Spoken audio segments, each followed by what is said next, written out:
Hi అండి, నమస్తే. నేను మీ రమ, ది రమ కిచెన్కి స్వాగతం. ఈరోజు మన రెసిపీ వచ్చేసి ఒక స్నాక్ ఐటమ్ అండి, అదే క్రిస్పీ కార్న్.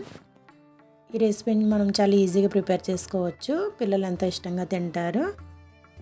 ఈ రెసిపీ ప్రిపేర్ చేసుకోవడానికి మనకు కావాల్సిన పదార్థాలు: ఉడికించి పెట్టుకున్నటువంటి స్వీట్ కార్న్ గింజలు, క్యాప్సికమ్ ముక్కలు, కార్న్ ఫ్లోర్, కొద్దిగా పచ్చిమిర్చి, ఉల్లిపాయ ముక్కలు.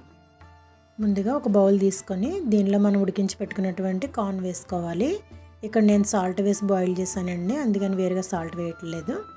కొంచెంగా పెప్పర్ పౌడర్, కారం, గరం మసాలా, అలాగే వీటితో పాటు కొంచెంగా కార్న్ఫ్లోర్ వేసి బాగా కోట్ చేసుకోవాలి గింజలకు పట్టేలాగా. వాటర్ చాలా తక్కువ వేసుకోవాలండి, ఎక్కువ వేయకూడదు. కొంచెం తడి చేసుకొని కలుపుకోవాలి. ఇప్పుడు ప్యాన్ పెట్టుకొని దానిలో డీప్ ఫ్రై సరిపడగా ఆయిల్ వేసుకొని అది మీడియంగా హీట్ అయిన తర్వాత మనం రెడీ చేసి పెట్టుకున్నటువంటి స్వీట్ కార్న్ను ఇందులో వేసి డీప్ ఫ్రై చేసుకోవాలి. వీటిని కొంచెం గోల్డ్ కలర్ వచ్చేలాగా మనం ఫ్రై చేసుకోవాలి. ఒకేసారి గింజలన్నీ వేసేయకూడదండి, కొంచెం కొంచెంగా వేసి ఫ్రై చేసి పక్కకు పెట్టుకోవాలి. ఇప్పుడు ప్యాన్ పెట్టుకొని దానిలో కొంచెంగా ఆయిల్ వేసుకోవాలి. ఇది కొంచెం వేడైన తర్వాత మనం దీంట్లో కట్ చేసి పెట్టుకున్నటువంటి ఉల్లిపాయ ముక్కలు, పచ్చిమిర్చి వేసి వేయించుకొని కొంచెంగా ఉప్పు, అల్లం వెల్లుల్లి పేస్ట్, పసుపు వేసుకొని ఫ్రై చేసుకోవాలి.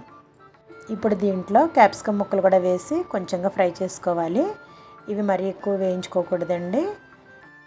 ఇవి ఇలా కాస్త వేగిన తర్వాత దీనిలో మనం కారం కూడా వేసుకోవాలి. వేసి మరొకసారి బాగా కలుపుకోవాలి. ఇప్పుడు దీంట్లో మనం రెడీ చేసి పెట్టుకున్నటువంటి కార్న్ వేసి బాగా మిక్స్ చేసుకోవాలి. అలాగే చివరిగా కొంచెంగా చాట్ మసాలా యాడ్ చేసుకోవాలి. వేసి మరొకసారి బాగా కలుపుకొని డిష్ అవుట్ చేసుకొని కొత్తిమీరతో గార్నిష్ చేసుకొని సర్వ్ చేసుకోవచ్చు. ఈ రోజుకైతే ఇంతేనండి. మరిన్ని రెసిపీస్తో మళ్ళీ కలుద్దాం. అంతవరకు బాయ్ అండి.